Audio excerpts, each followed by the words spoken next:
Ucrânia. Diplomatas americanos e russos estão reunidos, ou estarão reunidos nesta terça-feira na Arábia Saudita. O que está colocado ali é uma proposta de acordo de paz para a guerra da Ucrânia. Europa fora das negociações. Em resposta ou tentativa de resposta, uma série de chefes de Estado e governo europeus fizeram uma reunião de emergência na França. Confira. A reunião de emergência em Paris terminou com a declaração do primeiro-ministro polonês de que os gastos com defesa serão excluídos do limite de déficit exigido pela União Europeia e as suas nações, abrindo espaço para mais investimentos dos países na OTAN. É uma reação à administração Trump, que já deixou claro que a Europa não pode mais depender dos Estados Unidos para a sua segurança. O encontro também é uma resposta à decisão da Casa Branca de deixar a Europa de fora das negociações de paz com a Rússia. Nesta terça-feira, a delegação americana do secretário de Estado Marco Rubio se reunirá com a equipe do ministro das Relações Exteriores do Kremlin, Sergei Lavrov, na Arábia Saudita, sob intermediação do príncipe herdeiro Mohammed bin Salman. O presidente ucraniano Volodymyr Zelensky disse que não aceitará qualquer acordo em que não houver participação de autoridades ucranianas e defende também a participação da Europa nas tratativas. O receio dos líderes europeus é de que o plano de paz de Trump faça concessões à Rússia que coloquem em risco o futuro da Ucrânia. Nós damos a bem-vinda a essas conversações, mas recordamos que não pode ser cierre en falso, que no podemos volver a cometer los errores que se cometieron en el pasado.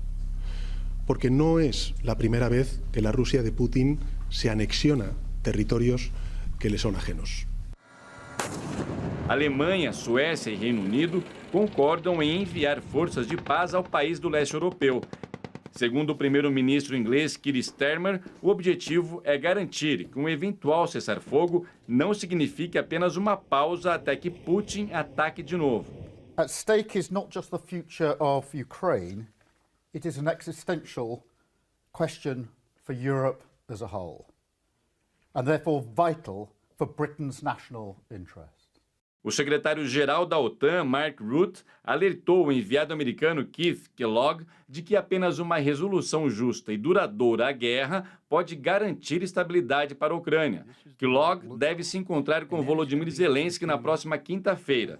Zelensky, que viajou à Turquia para discutir assuntos bilaterais, disse que quer levar o americano até as linhas de frente de batalha para que ele tenha uma noção precisa sobre o conflito. Augusto, começando por você, é a hora da verdade para a Europa. Ela está enfrentando de que maneira essa hora da verdade? William, eu diria que de forma perplexa. Basicamente, o chão que sustentava a Europa deixou de existir. Não apenas a promessa de Trump de encerrar o conflito começa a ganhar concretude, mas a assertiva de diversos de seus funcionários asseveram essa ideia. Não apenas aquilo que falou Keith Kellogg em relação à participação de ucranianos e europeus na negociação, mas também Marco Rubio, deixando muito claro o entendimento global acerca da multipolaridade e, mais importante, as falas muito bem pontuadas dentro dessa discussão sobre o Pete Hegseth, que vai, em grande medida, deixar claro, William, que a perspectiva de uma negociação em que a Europa participe ou a continuidade do conflito não está na mesa. Nesse sentido, a Europa busca em si a compreensão de qual é o seu lugar em qualquer processo de resolução do conflito, em grande medida tentando entrar dentro de um bonde que está muito distante do seu alcance no momento, William. A gente ouve falar, Lourival, sobretudo porque tantos estiveram reunidos sexta e sábado em Munique, numa conferência de segurança, na qual estava o principal assessor internacional do presidente Lula também, o Celso Amorim, também estava lá. Nessa reunião, comentava-se, a gente vê isso nos vários, mais variados porta-vozes de jornais, de televisões, tinham 60 países ali reunidos. Entre os europeus, há uma frase repetida com muita frequência, que é a seguinte: a ameaça hoje são os Estados Unidos. Mas qual é o próximo passo? William, está tão confuso E, aliás, isso é característico, né? Sempre que o Donald Trump se envolve em problemas, questões geopolíticas complexas, isso fica cercado de confusão, né? Você se lembra do bromance dele com o Kim Jong-un, né? Ali entre 2018 e 2019. E eu acompanhei de perto, que ele estava na Coreia do Norte, naqueles 2 encontros que eles tiveram. E, enfim, e depois na cúpula também em Singapura. Mas não adianta estar perto, você realmente não entende as intenções do Trump. E nesse caso, por exemplo, as mensagens são muito contraditórias. Assim, o Keith Kellogg, né, que é o enviado para a Ucrânia, para o conflito do Trump, ele não vai estar amanhã em Riad e vai quarta-feira para a Ucrânia, vai passar 3 dias lá. Ele disse que não tem lugar para a Europa nessa negociação, porque eles não querem um grupo grande. Já o Marco Rubio, que é o secretário de Estado, falou assim que quando as conversas ficarem sérias, a Europa e a Ucrânia vão entrar. Né? Então as conversas não estão sérias. Então, eles estão preparando uma reunião entre o Donald Trump e o Vladimir Putin, e o tema não é sério, não está amadurecido ainda. Nessa reunião de amanhã é integrada pelo Marco Rubio, secretário de Estado, pelo Mike Waltz, conselheiro de Segurança Nacional, e do lado russo, pelo Sergei Lavrov, experimentadíssimo chanceler russo, e pelo enviado e pelo assessor do Kremlin para a política externa, Yuri Ushakov. Então é uma reunião de altíssimo nível, né? E preparatória, como eu disse, para um encontro entre Putin e Trump. Então, os sinais são muito confusos e essa confusão acabou se refletindo na reunião de hoje em Paris, né? Assim, mas, de um lado, pelo menos ficou claro que aquelas amarras que existem na zona do euro para conter o déficit fiscal, elas não vão se aplicar mais aos gastos com defesa. Isso foi endossado até pelo Olaf Scholz, cuja Alemanha é bastante preocupada com esses temas. Cujo governo caiu em torno de uma questão fiscal. Exatamente.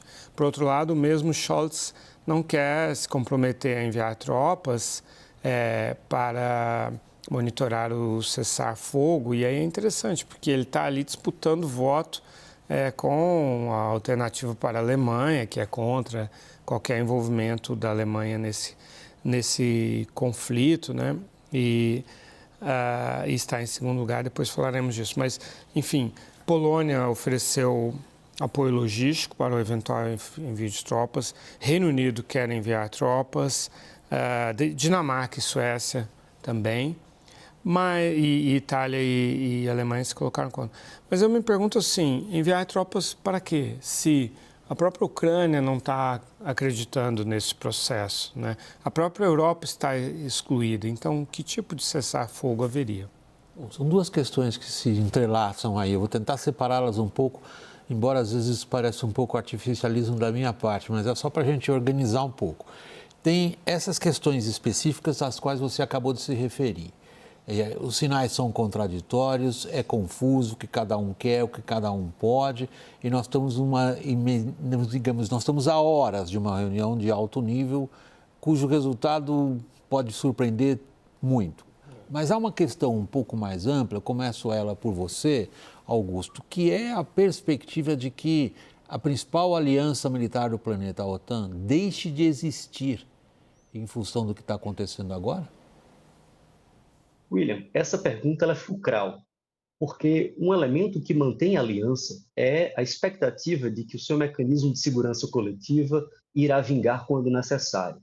Sabemos que a Ucrânia não é um membro efetivo da OTAN, ela não está coberta pelo mecanismo de segurança coletiva, mas não apenas aquilo que o Trump fala, mas as suas ações sinalizam aquilo que pode ser entendido um processo de retirada dos Estados Unidos da arquitetura de segurança europeia, especialmente naquilo que ele tem sido nos últimos anos, que é o garante, em última instância, da segurança dos países da Europa. Assim sendo, a grande pergunta que fica é, em um contexto que a paz na Ucrânia é celebrada, com o beneplácito de Trump, no qual, na prática, se assume de um lado que a Rússia vence, na perspectiva de lograr a conquista territorial e a não reversão dessa conquista por parte da Ucrânia, some-se a isso que em um acordo negociado entre Estados Unidos e Rússia, dá muita força para a narrativa de que a guerra da Ucrânia não foi da Ucrânia, mas sim na Ucrânia, como uma guerra proxy, o que é, de certa forma, um ponto que os russos podem levar dentro da sua narrativa sobre o conflito. Some-se a toda essa questão o fato de que aquilo que poderia ser um embrião de uma defesa europeia integrada sempre foi deixado de molho em proveito a um processo de caronismo em relação ao peso e à segurança que os Estados Unidos provinham. Agora, toda a discussão muito bem exemplificada pelo Lorival sobre os planos dos europeus na tentativa de se fazer relevantes num potencial cessar-fogo ou acordo de paz, deixa muito claro um pequeno problema. A questão do custo, seja em homens, a sustentação desse esforço de manutenção de paz e, obviamente, as dificuldades internas que os países possuem para, inclusive, sustentar forças degradadas e muito pequenas, como é o caso do Reino Unido, somado, obviamente, ao problema de que, se a Rússia logra a conquista de um cessar-fogo ou acordo de paz em negociação com os Estados Unidos, dificilmente ela aceitará tropas de países europeus, mesmo que não sob o mandato da ONU, no território ucraniano. Então, isso, em grande medida, demonstra aquilo que o Lorival muito bem coloca, que são sinalizações confusas e a dificuldade de compreender um mundo que muda muito rápido na perspectiva de um reconhecimento por parte dos Estados Unidos de que o sistema de distribuição de forças mudou e que a relação que ele precisa ter com a Rússia, especialmente olhando para a China, se faz como fulcral, nem que isso talvez tenha que ocorrer o sacrifício da Ucrânia, em grande medida. Tá implícito, me parece, no que o Augusto está dizendo, a visão do Trump de que as relações se dão exclusivamente entre as grandes potências. Uhum.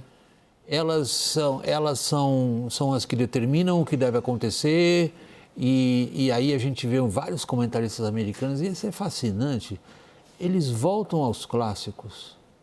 É impressionante ver como o próprio general Petraeus, que estava lá em Munique, faz citações de Tucídides na Guerra do Peloponeso, cuja frase mais famosa é: os grandes decidem entre si e os pequenos fazem o que devem ter de fazer.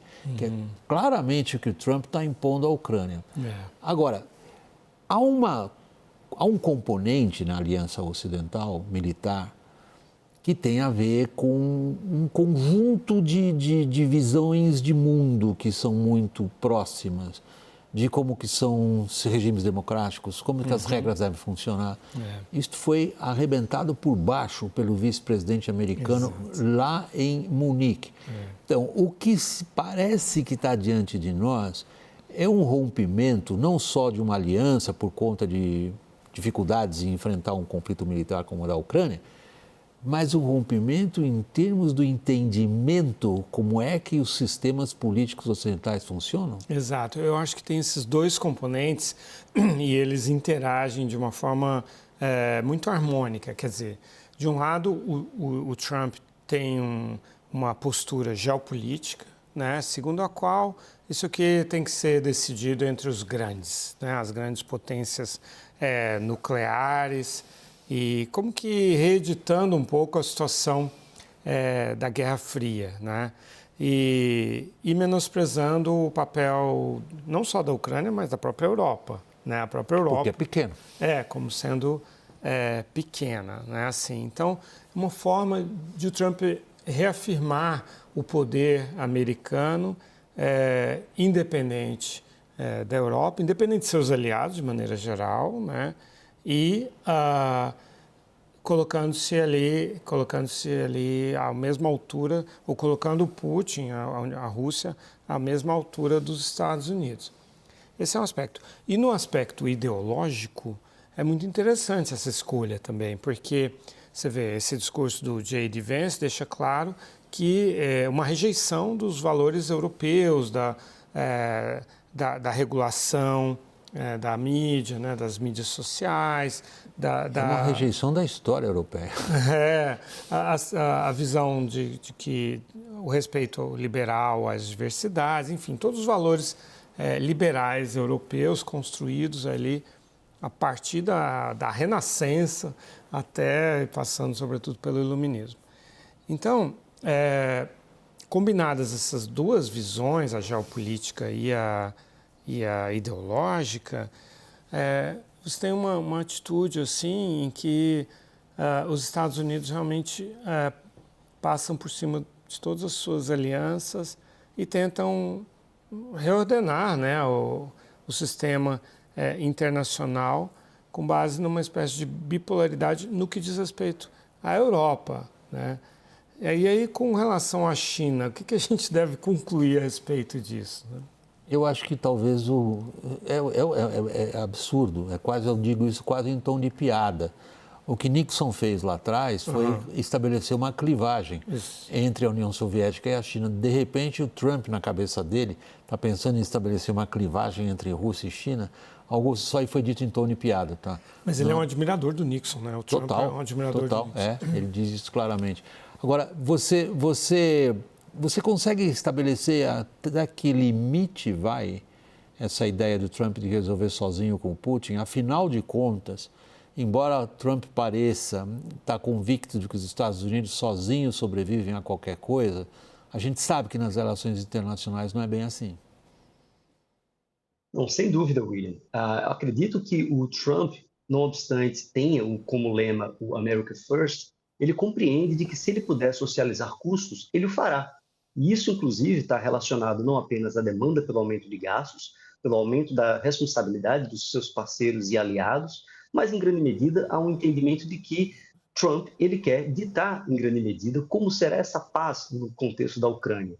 Agora, tem um aspecto que eu entendo como sendo muito importante dentro do que você coloca, que é o elemento de, dentro de uma perspectiva de potencial paz entre Rússia e Ucrânia, o processo da sustentação dessa paz e a sua manutenção é completamente opaco. E esse eu faço aí as palavras do Lorival. É algo que ninguém sabe ao certo. Primeiro, é um processo muito recente. Segundo, temos pouquíssimas informações sobre a operacionalização da possibilidade dessa paz. E mais relevante, fica a questão em relação ao próprio reconhecimento desse território conquistado pela Rússia, como ele será, entre aspas, mediado na perspectiva da convivência com a Ucrânia, que mantém o seu território, e o tensionamento que isso provocará na relação entre Rússia e Europa, em grande medida. Nesse sentido, entre aspas, o recuo geoestratégico que os Estados Unidos intentam em relação à Europa, com a socialização de custos, na verdade, é algo que, em grande medida, nós não temos a mínima resposta sobre como isso irá se processar. Até porque, desde o final da Segunda Guerra Mundial,